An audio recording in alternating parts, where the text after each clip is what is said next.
So we're looking at the acyl chlorides, which are often referred to as the acid chlorides. And this is a derivative of the carboxylic acid. And if you think about it, it's the second derivative of a carboxylic acid. I just wanted to have a look at those first. If we look at our carboxylic acid that we've got at the top here, remember, this is what makes it the carboxylic acid, obviously with the carbonyl. We then did esters, which is where we have an R group in place of the hydrogen, which gives us this. And then the one that we're going to have a look at today is the acid chlorides, where we've got a chlorine instead of either an OR or an OH. So we do refer to this as a derivative of the carboxylic acid. So in terms of the acyl chloride, so this here is the functional group. It's polar, which if we look over here, so we've got a D minus oxygen there, D minus chlorine here, and a D plus carbon there. Because this is the functional group, we always count from this carbon. So 1, 2, 3, 4, and the endings are always oil chloride. Okay, so in this one, 4 carbons long is going to be butanoyl chloride. Of carbon number 3, I've got a methyl, so that's 3 methyl butanoyl chloride. In terms of their reactions of the acyl chlorides, again, I want to go back to the screen so that we can have a look at the basically the similarities of all of these. Because once you know the reaction of one of them, they all do the same. So this derivative here, so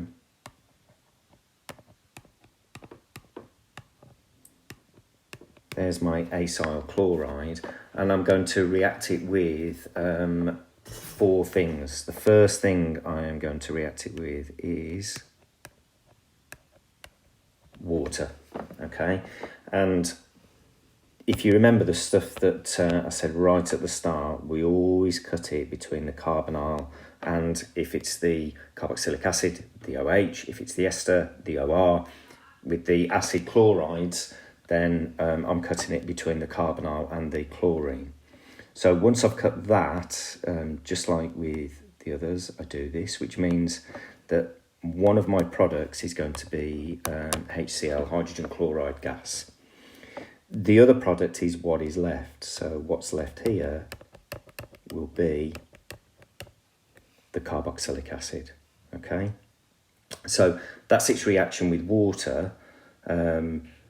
And I'm going to go through the other 3 reagents that it can react with, and you'll see that the reaction is absolutely identical.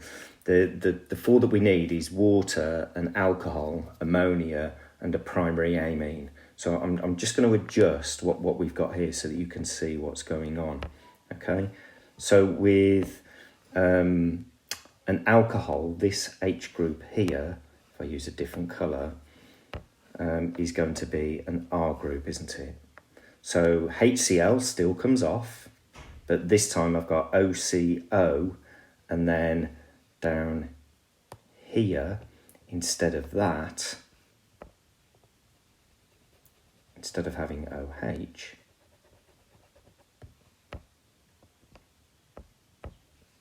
I'm going to have OR instead, which means the acyl chloride with an alcohol is going to give me an ester and HCl. So that's with an alcohol, that's the second one. The third one is with ammonia, and I'm just going to draw ammonia up here so that we can see the similarities between ammonia and an alcohol, okay? So, and water, in fact. So I use purple. In this molecule here, we've got an OR, but but in ammonia I've got an NH. Now nitrogen is going to behave very similarly to the oxygen, because it's got a lone pair just like oxygen, it's electronegative just like oxygen. So we can look at it in pretty much the same way, okay? So let me just rub a few bits out and just to reset all of this, okay? So let's get the acid chloride back, and now what we're going to do is have ammonia here. Let's just get rid of those and we'll kind of start from scratch, okay? So again, just applying exactly what we've been talking about all the way through this unit. I cut it here, I cut it there, which with all of the acyl chlorides, I'm going to get HCl. And what I've got left now, coming off this carbon here, is an NHH. And that is called an amide, okay? And we'll talk about those a little bit when we get back to the notes. Now, the other reaction that we do with this is number 4, is with an amine. And the only difference between ammonia and an amine is that this H group here is now an R group, which means this hydrogen here is now an R group, which basically means that hydrogen there is also going to be an R group, and that's called an N-amide, again the naming of which we'll come to later. I hope you can see in all 4 of those reactions the chlorine comes off, the hydrogen comes off, either the water, the alcohol, the ammonia or the amine, and then the oxygen or the nitrogen joins onto the carbon in the carbonyl group, always eliminating HCl. So let's go back to the notes and just have a look at where those are. Okay, so as you can see here, look, so cut it there, that's giving me HCl over here, join that oxygen to that carbon there, which gives me my carboxylic acid, okay? A specific example of that is this underneath, so cut it here, that's propanoyl chloride, cut it there, that gives me HCl over here, and I get propanoic acid. Now remember, that's just with water. If I now do this with an alcohol, okay, so same process, cut it here, cut it there, that gives me HCl. The O from here joins to that carbon there, which is now going to give me an ester. And again, we've got a specific example here. That comes off, that comes off, that gives me this. That then joins onto that carbon there, which gives me my ester. When I change this for ammonia, now remember the nitrogen is behaving in exactly the same way, so cut it there, cut it here, that gives me my HCl over here, and then the nitrogen here joins onto that carbon there, which gives me an amide. Specific example, got the chlorine here, the hydrogen there, that gives me my hydrogen chloride. The nitrogen here joins onto that carbon there, and that gives me propanamide. Okay, and then the final example is where we use a primary amine.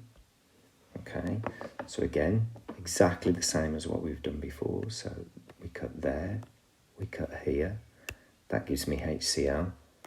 The nitrogen here joins onto that carbon there, and that gives me what we call an N-amide. Okay, and the reason we call it N-amide is because of that R group there. I'll come to the naming of it in a minute. The specific example down here, so I've got propanoyl chloride, so cut it there, that gives me my HCl, and then this nitrogen here joins onto that carbon there. Now here's why it's called an N-amide. Now remember how we normally label things. I've got a methyl group here. Now if it was coming off a carbon atom in a chain, we'd use the number, but this is number 1, that's number 2, that's number 3. So because we haven't got a number here, what we say is, well, it's actually coming off the N. So we treat the N as if it is a number. So off the N, we have a methyl, and the rest of the molecule is propanamide. And that's how we name those. So I hope you can see that all of these reactions are basically identical. And if you follow that process through, you will always be able to work out what the reactions are. And we'll stop it there.